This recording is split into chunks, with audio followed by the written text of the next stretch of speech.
क्योंकि जब कभी भी बॉर्डर पर टेंशन होती है तो हर सिटीजन डरा हुआ होता है, सहमा हुआ होता है, सुपर चार्ज होता है, इमोशनली कैशेबल होता है। मतलब मैं ये कह रहा हूँ कि जर्नलिज्म तो ख़त्म हो चुकी है, अब तो मामला जो है ना कुछ और ही चल रहा है। एक डर की भावना उनमें इतनी पैदा हो गई थी, वो ये कह रहे थे कि पता नहीं कभी ये मिसाइल आके हमारे ऊपर भी गिर जाए, हमारे घर पे भी आ सकती है। मसाला कहाँ है? मसाला नोएडा की, उसमें भी यही हुआ। नोएडा में सारी खिचड़ी पकी, उसके बाद मैडम शूट पे गई और शूटिंग के बाद वापस आ गई। पहले ही टीवी पत्रकारिता का जो टीवी जर्नलिज्म का जो बिजनेस है वो सोशल मीडिया पे शिफ्ट हो चुका है। ट्रू इन्फॉर्मेशन तो है लेकिन उसके अंदर मसाला नहीं है। मसाला कहाँ है? मसाला नोएडा की। नमस्कार, मेरा नाम है ओपी वशिष्ठ। दी हरियाणा टॉक्स के खास मुद्दे में आज हम बात करेंगे टीवी चैनल्स की भूमिका पर। और टीवी चैनल की भूमिका इसलिए भी चर्चा में है क्योंकि अभी इंडो पाक जो टेंशन हुई और पहलगाम घटना के बाद जिस तरीके से इंडिया ने आतंकवादी ठिकानों पर पाकिस्तान की सीमा के अंदर चिन्हित करके जो ऑपरेशन सिंदूर चलाया, उसके बाद जो टीवी पर सब कुछ दिखाया गया, उससे एक बात तो तय हो गई कि एक बैड जर्नलिज्म क्या होती है वो टीवी पत्रकारिता ने सिद्ध कर दी है।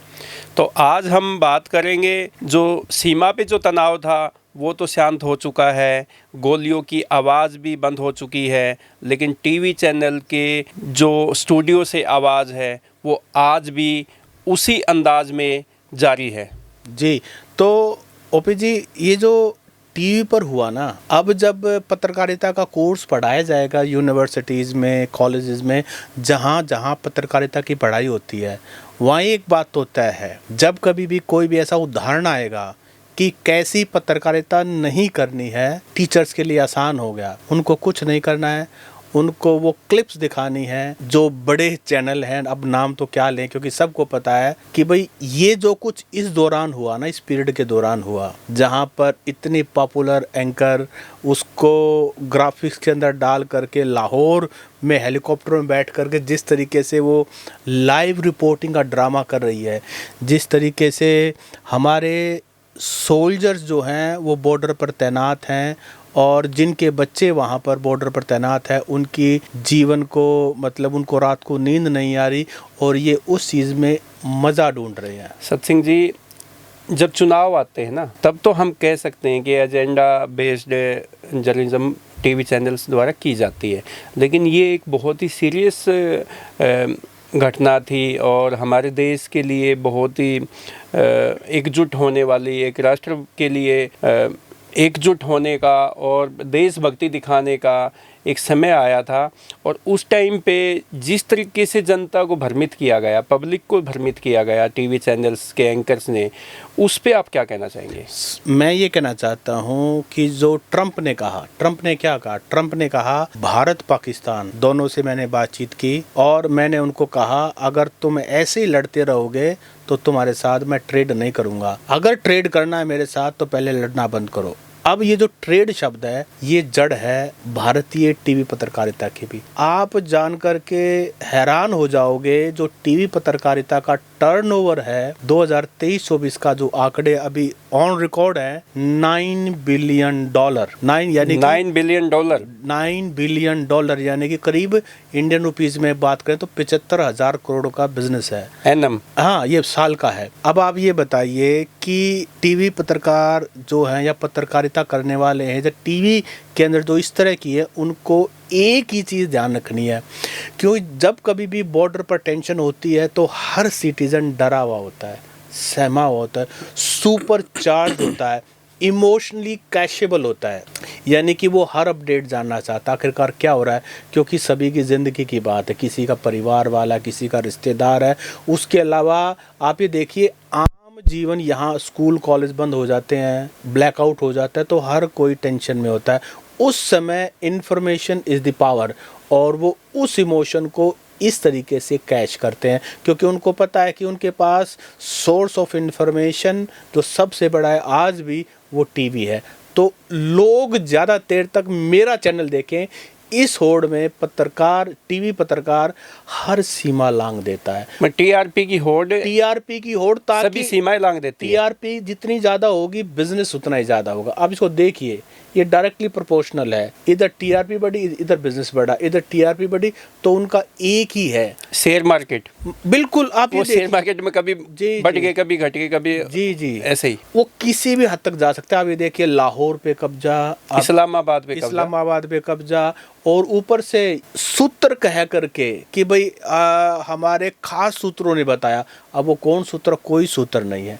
वो सूत्र उन्होंने देखा टीआरपी कैसे बढ़ेगी, कि पाकिस्तान ने न्यूक्लियर अपने वेपन्स को मूवमेंट शुरू कर दिया है, टेस्टिंग शुरू कर ये दिया तो है। जनता को, आप ये जनता देखिए, की धड़कनें बढ़ाने का काम है आप ये तो। देखिए कितनी बड़ी गैर जिम्मेदाराना रिपोर्टिंग है। एक इंडिया का पत्रकार दिल्ली में, नोएडा में बैठा हुआ है, और वो कह रहा है कि इस्लामाबाद में, रावलपिंडी में या लाहौर में हमारे खास सूत्रों ने बताया कि वहाँ न्यूक्लियर टेस्टिंग शुरू हो गई है और वो हमला बोलने वाले हैं। मतलब उनके इसका पाकिस्तान मतलब लाहौर में भी उनके सूत्र बैठे हैं। नहीं, वही ना, सूत्र कोई नहीं है, सब कुछ कुक्ड है।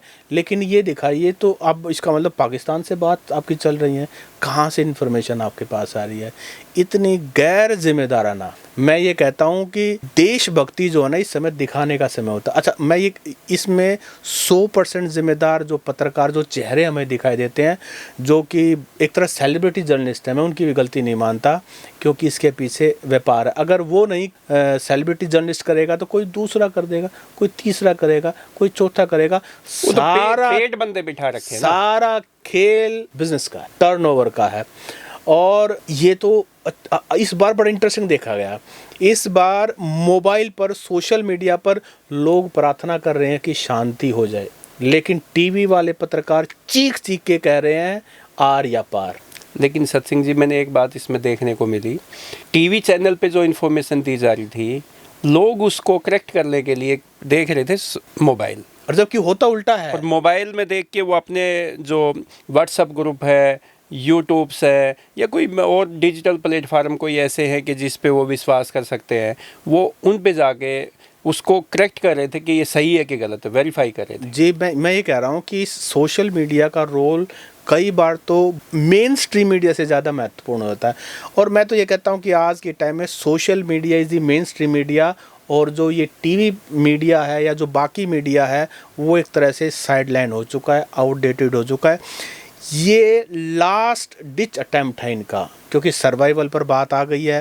पहले ही टीवी पत्रकारिता का, जो टीवी जर्नलिज्म का जो बिज़नेस है, वो सोशल मीडिया पे शिफ्ट हो चुका है, क्योंकि जो एडवर्टाइजर्स हैं उनको चाहिए आई बॉल्स, कि ज़्यादा से ज़्यादा लोग बने रहें, और सोशल मीडिया पर आजकल लोग बने रहते हैं, क्योंकि उसके अपने फ़ायदे हैं, अपनी सहूलियत हैं, और उस पर चीज़ें ज़्यादा वेरीफाइड हैं, उस पर चीज़ें ज़्यादा क्रेडिबल हैं, उस पर चीज़ें ज़्यादा सुगम तरीके से ग्राउंड रिपोर्टिंग है। इसका एक और भी कारण है, इकोनॉमिक से सब इसका बड़ा कारण है।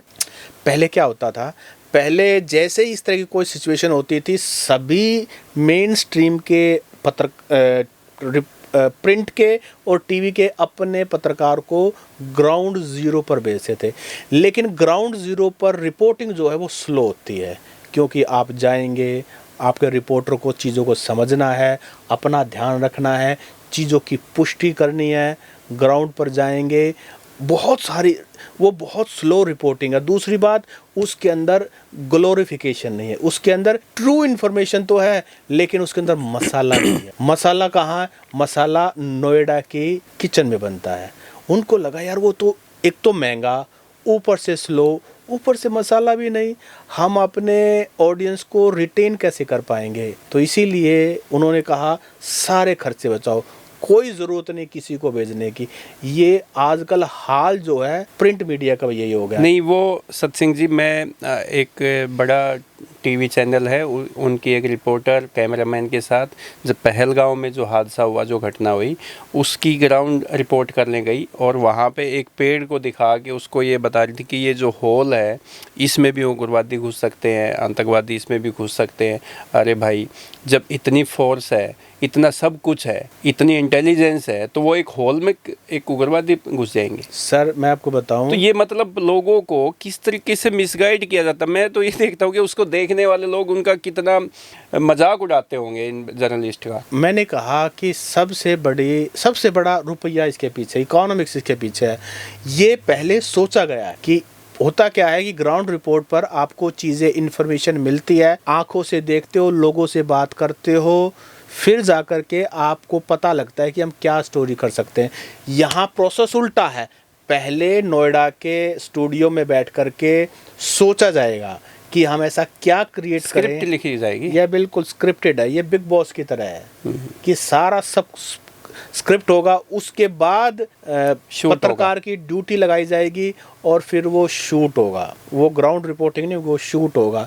तो जिस मैडम की आप बात कर रहे हैं उसमें भी यही हुआ। नोएडा में सारी खिचड़ी पकी, उसके बाद मैडम शूट पे गई और शूटिंग के बाद वापस आ गई। सांस भी चढ़ गए थे। वो दिखा रहे हैं कि वो कितनी लंबी उन्होंने जैसे भाई पैदल जाके हाइट पे जाके कैसे रिपोर्टिंग की होगी, वो एक ऐसा दिखाया जा रहा है कि जैसे रियल में इस तरीके की रिपोर्टिंग की जा रही है। वो भी स्क्रिप्ट का पार्ट था, सांस चढ़ना उतरना, कौन से कपड़े पहन के जाने, किस कलर के कपड़े पहन के जाने हैं, बाल खुले रखने हैं, बाल बांधने हैं, किस रिपोर्टर को भेजना है, कौन सी महिला को भेजना है, पुरुष को भेजना है। लेकिन ऐसे समय में बहुत रिस्पॉन्सिबल जर्नलिस्ट भी, टीवी के जर्नलिस्ट भी, मेरा एक दोस्त है मोहम्मद गजाली, पहले वो हिंदुस्तान टाइम्स में था, प्रिंट का ही पत्रकार था, उसके बाद एनडीटीवी में आया और मैंने उनकी रिपोर्ट भी देखी बाकायदा। जम्मू में जो ये जिस तरह से घटना हुई, बाकायदा ग्राउंड ज़ीरो पर जा कर के पूरे संवेदनशील तरीके से उसने पूरा का पूरा जो ये सिस्टम, पूरा का पूरा जो ये वार का टाइम था कवर किया और बहुत ही रिस्पॉन्सिबल किया। कोई मसाला नहीं था, बिल्कुल सच था, हर चीज़ वेरीफाइड थी, कोई भी बिना पुष्टि की चीज़ उन्होंने नहीं बताई। मैं तो अब ये देखा, जो टीवी चैनल देख रहे थे पिछले 2-4-5 दिन से, उनमें तो घरों में परिवार जो है, महिलाएं हैं, बच्चे हैं, वो इतने मतलब एक डर की भावना उनमें इतनी पैदा हो गई थी। वो ये कह रहे थे कि पता नहीं कभी ये मिसाइल आके हमारे ऊपर भी गिर जाए, हमारे घर पे भी आ सकती है, क्योंकि वो कि भाई पाकिस्तान जो एक साथ 30-30 ड्रोन हमले कर रहा है, मिसाइल हमले कर रहा है और हमारा एक जो डिफेंस सिस्टम है वो सबको ध्वस्त भी कर रहा है। लेकिन इसके बावजूद भी जैसे सिरसा के आसपास एक मिसाइल का टुकड़ा मिला था आपको, फतेह वहाँ पे मिली थी, और ड्रोन के काफ़ी हमले हमने देखे। तो ये अच्छा, उसमें देखिए एनिमेटेड जो है VFX का प्रयोग किया, वो दिखाया, AI की तरह से दिखाया था कि वो कैसे ड्रोन को उन्होंने हवा में मार गिराया, कैसे वो कर। तो ये सब चीज़ें क्यों भ्रमित किया जा रहा है? इसके पीछे कारण है, देखिए, दो तरह की पत्रकारिता। एक पत्रकारिता जिसके बारे में अभी हम बात कर रहे हैं, इसका फ़ायदा है बिजनेस के अलावा, क्योंकि आजकल एक माहौल बन गया है कि अगर आप राष्ट्रवादी हो तो आपको इस तरह का हाइपर नेशनलिज्म अपने आप को प्रूव करना पड़ेगा, आपको अपना हर हाल में देश जीतता हुआ दिखाना पड़ेगा, चाहे वो झूठ ही क्यों ना हो, चाहे वो फैब्रिकेटेड क्यों ना हो। इससे आपको कई एक्सेस मिल जाते हैं। एक, क्योंकि सब इतने बड़े टीवी स्टूडियोज़ के, टीवी जर्नलिस्ट के, पॉलिटिशियंस के साथ, पॉलिटिकल पार्टी के साथ अलाइनमेंट होता है, जानकारी होती है, आपको एक्सक्लूसिव इंटरव्यूज़ मिल जाते हैं, आपको इन्फॉर्मेशन का एक्सेस मिल जाता है, वहाँ तक अच्छी बात है। लेकिन उस इन्फॉर्मेशन को आप ट्विस्ट करते हैं, फिर उसके बाद आपको रेवेन्यू मिल जाता है।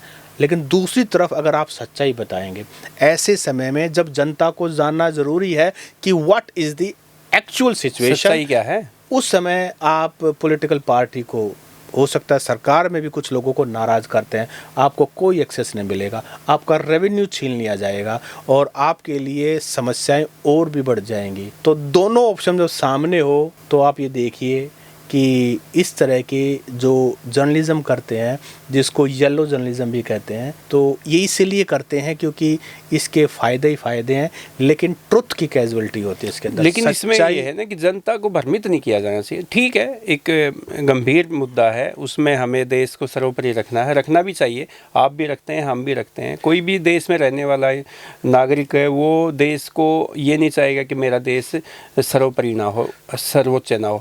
लेकिन जनता को भ्रमित करके और मिसगाइड करके कि लाहौर पे कब्ज़ा हो गया, इस्लामाबाद पे कब्ज़ा हो गया, अरे भाई आप ये देखिए लाहौर में भी हमारे टीवी चैनल्स को देखा जा रहा होगा, और भी अदर कंट्री में भी हमें देख रहे होंगे, वो हमारा कितना मजाक उड़ा रहे होंगे। सर मजाक उड़ा रहे हैं वो तो एक बात है, और इंडियन मीडिया तो मजाक, मैं कह रहा हूँ कि उससे भी बात आगे बढ़ गई है। मामला कुछ और भी है। मामला ये है कि जो टीवी जर्नलिज्म है उसने पत्रकारिता को बिल्कुल ख़त्म कर दी, और इसका असर बाकी जो मीडियम है, प्रिंट जर्नलिज्म है, उस पर भी।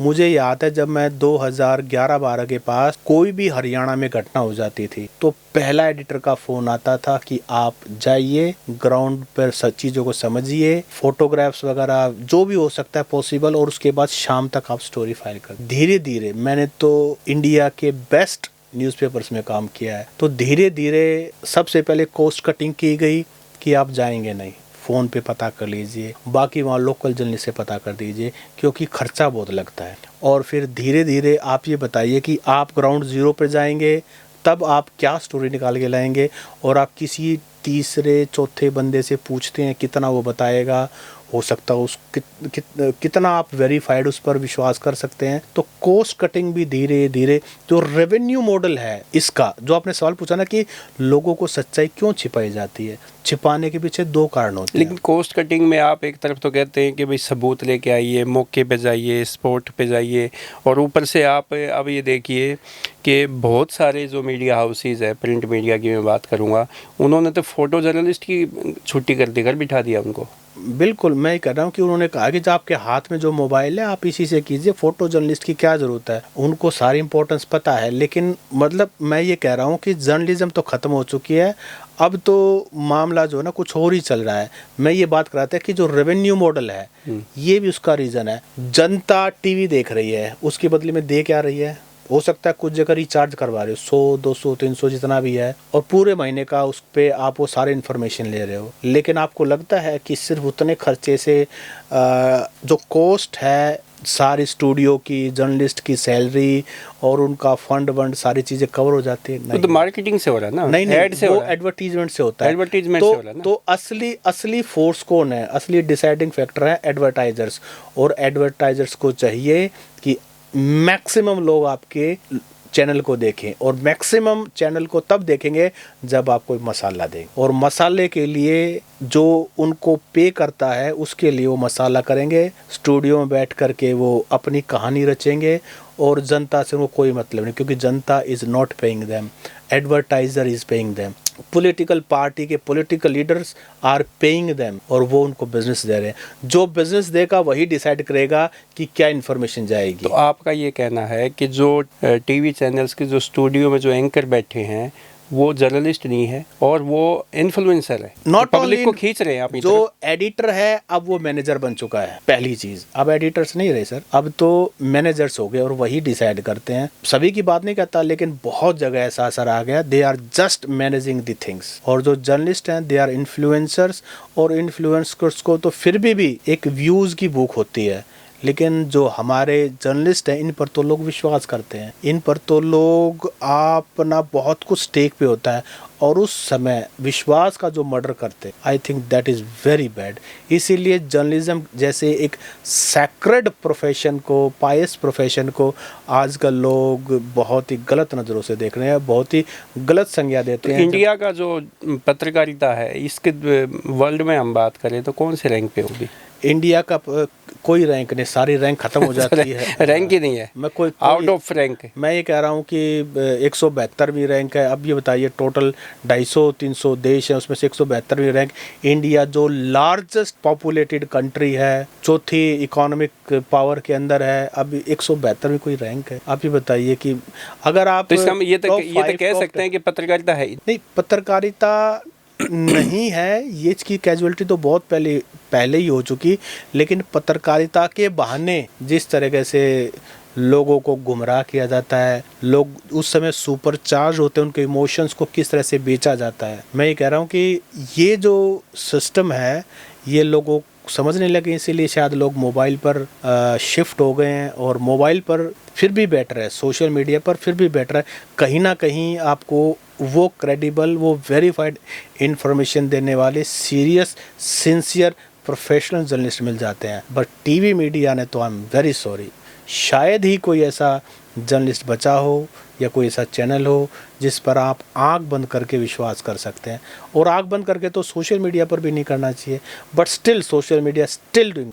ऐसे चैनल्स के स्टूडियो में ऐसे इमरजेंसी सायरन बजाए जा रहे थे कि आखिर में सरकार को उसमें हस्तक्षेप करना नहीं, पड़ा। सरकार ने तो पहले ही एडवाइजरी जारी कर दी थी कि इस तरह की कोई भी आप इंफॉर्मेशन, इस तरह की कोई भी आप एक्टिविटी या कोई भी शो लेकर नहीं आएंगे जिसमें लोगों को पैनिक हो। लेकिन रुके तो नहीं। मैं ये कह रहा हूँ कि उन्होंने बढ़ चढ़ कर किया, मतलब और सायरन बजा रहे हैं अपने। फाइनली सरकार को कहना पड़ा कि भाई असली सायरन जब बजेगा पता ही नहीं लगेगा, तुम ये सायरन पूरे दिन बजाते रहते हो।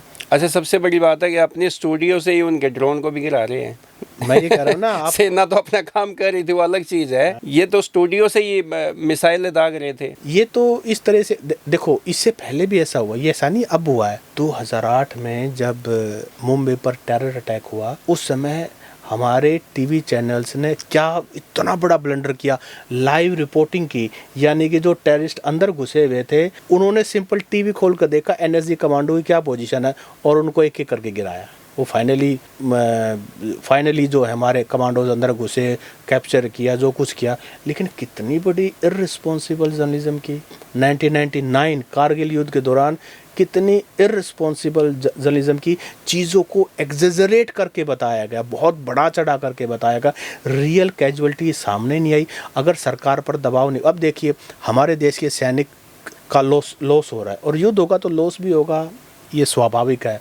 लेकिन ट्रू सिचुएशन नहीं है, और ट्रू सिचुएशन ना होने की वजह से सरकार पर कोई दबाव नहीं आएगा, और वो ऐसे फॉलन सोल्जर्स के लिए कुछ वेलफेयर के लिए कुछ करेगी। देखो, ये सेफ्टी के लिए ब्लैकआउट होते हैं, सेफ्टी के लिए सायरन बजाए जाते हैं, लेकिन चैनल जो है वो ब्लैकआउट कहाँ पे हो रहा है, एयरपोर्ट ये है, आर्मी कैंप ये है, वो सब चीज़ें दिखा रहे हैं, अपने चैनल में दिखा रहे हैं कि यहाँ पे भी ब्लैकआउट हो गया है, यहाँ पे भी ब्लैकआउट, उस जगह को चिन्हित करके बता रहे हैं कि यहाँ पे भी हो गया है। जी जी, तो आजकल तो वैसे भी इतना कुछ सिस्टम हो गया है, आप एक तरह से अपने दुश्मन को वो सारे इन्फॉर्मेशन दे रही हैं जो हमारी आर्मी या हमारा डिफेंस सिस्टम जो गोपनीय रखना चाहिए, सीक्रेट रखना और चाहिए, वो ओपनली चिल्ला कर बता रहे हैं। तो वो क्या प्रूव करना चाहते हैं, समझ से बाहर है। इससे लोगों में पैनिक होता है, और पैनिक जब कभी भी होता है तो आम आदमी की ज़िंदगी संकट के दौर से गुजरती है। आम आदमी किस परिस्थिति में है, और जो हमारे सोल्जर्स हैं, अभी देखिए ना कि ये इन्फॉर्मेशन तो वहाँ तक भी पहुँचती है। आजकल तो सबके हाथ में मोबाइल हैं, और सभी टीवी चैनल्स के सारे जितने भी सबके अपने सोशल मीडिया हैंडल्स हैं। हमारे परिवारों के बच्चे हैं, रिश्तेदारों के बच्चे हैं, वो आर्मी में है, कोई एयरफोर्स में है, कोई नेवी में है, उन परिवारों के ऊपर दिल पे क्या बीत रही थी, देखो ना। मैं ये कह रहा हूँ कि आजकल हार्ट अटैक आने में टाइम कितना लगता है। एक छोटा सा शॉक जो है काफ़ी है, किसी की जान भी जा सकती है। लेकिन इसीलिए ऐसे समय में और अधिक जिम्मेदारी से रिपोर्टिंग करनी चाहिए, ना कि गैर जिम्मेदाराना तरीके से, जिस तरीके से हमारे टीवी जर्नलिस्ट ने इस बार किया। तो इस बार पाठ्यक्रम में बैड जर्नलिस्ट का एग्जाम्पल मैं तो कहता हूँ कि हर यूनिवर्सिटी में पढ़ाया जाना चाहिए। तो सत्सिंह जी, आप ये जो टीवी चैनल्स है, इसका क्या फ्यूचर देख रहे हैं आप? देखिए, फ्यूचर तो मैंने आपको बताया, 8.5-9 बिलियन की इंडस्ट्री है। It will take time. अब वो दिखा रहे हैं और लोग देख रहे हैं, इसका मतलब अभी है ऑडियंस उनके पास, और जब तक ऑडियंस है तब तक वो सरवाइव करेंगे। जब तक ऑडियंस है उनको एडवर्टाइजर्स मिलते रहेंगे। तो मैं ये मानता हूँ कि हमारे देश को एक तो एजुकेशन की, एक अवेयरनेस की, एक फैक्ट चेक चीज़ों पे मुझे लगता है कि वो बहुत ज़रूरी है। मैं ये मानता हूँ कि डिक्लाइन तो टीवी जर्नलिज्म का हो रहा है।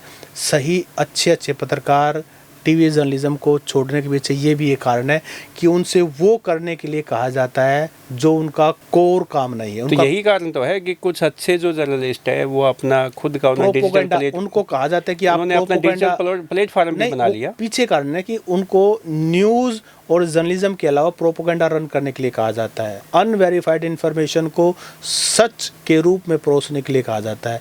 जिसमें भी वर्क एथिक्स हैं, जिसने भी जर्नलिज्म को सही तरीके से पढ़ा है, जिया है, वो तो नहीं करेगा। फिर वो उनके पास मजबूरी क्या है, उनको जर्नलिज्म के अलावा कुछ आता नहीं। Thanks to social media, thanks to YouTube, thanks to Facebook, thanks to और जितने भी प्लेटफॉर्म्स हैं कि ऐसे जर्नलिस्ट जो हैं, जो सीजनड एक्सपीरियंस जर्नलिस्ट हैं, वो अपने टैलेंट का अपने परिवार के लिए रोजी रोटी कमा रहे हैं इस माध्यम से, और लोगों तक वेरीफाइड इन्फॉर्मेशन ही पहुंच रही है। तो आई थिंक जो भी सेंसिबल लोग हैं कम से कम वो तो टीवी से बहुत दूर जा चुके हैं। मैं खुद 2012 में अपना टीवी बंद करके बेच चुका हूँ। 2012 के बाद हमारे घर में टीवी नहीं है। मैंने बहुत पहले रियलाइज़ कर लिया था। मेरे भी कोई बहुत सारे सर्कल में ऐसे लोग हैं जो कहते हैं कि हमारे घर में न्यूज़ चैनल नहीं चलते कभी। टीवी तो है, एलईडी है वो, लेकिन वो न्यूज़ चैनल वो यूज़ कुछ लोग ये कहते हैं ना कि जी टीवी नहीं होगा तो हमें इन्फॉर्मेशन कहाँ मिलेगी। जे जर्नलिस्ट जिसका काम ही सारी चीज़ों पे अपडेट करना है, जब उसका काम पिछले 13 सालों से बढ़िया चला हुआ है, सारी चीज़ें अपडेट होती हैं सोशल मीडिया से, बहुत सारे माध्यम हैं, तो आप लोगों का तो काम चल ही सकता है। तो दोस्तों, ऑपरेशन सिंदूर के बाद और पहले टीवी जर्नलिस्ट की क्या भूमिका सही थी या गलत थी, आज हमने इस खास मुद्दे पर डिस्कस करने का थोड़ा सा प्रयास किया है। आपको हमारी चर्चा कैसी लगी, आप कमेंट करके ज़रूर बताएं। और जो ऑपरेशन सिंदूर अभी कंप्लीट हुआ है सक्सेसफुली, उस समय आप लोगों को भी ये सीखने की ज़रूरत है कि जो ये टीवी के लंगूर हैं इनसे दूर रहें और टीवी से भी दूर रहें, ताकि ये जिस तरीके से इन्होंने सच का मर्डर किया है, कहीं ना कहीं ये बहुत घातक है। इनसे दूर रहें और सिर्फ वेरीफाइड चैनल्स, चाहे वो टीवी के हों, चाहे वो अखबार के हों, चाहे सोशल मीडिया के हों, थोड़ा सा जागरूक बने। इतने भी आप भोले ना बने कि देशभक्ति की गुट्टी में आपको कोई कुछ भी पिला जाए। नमस्कार। नमस्कार।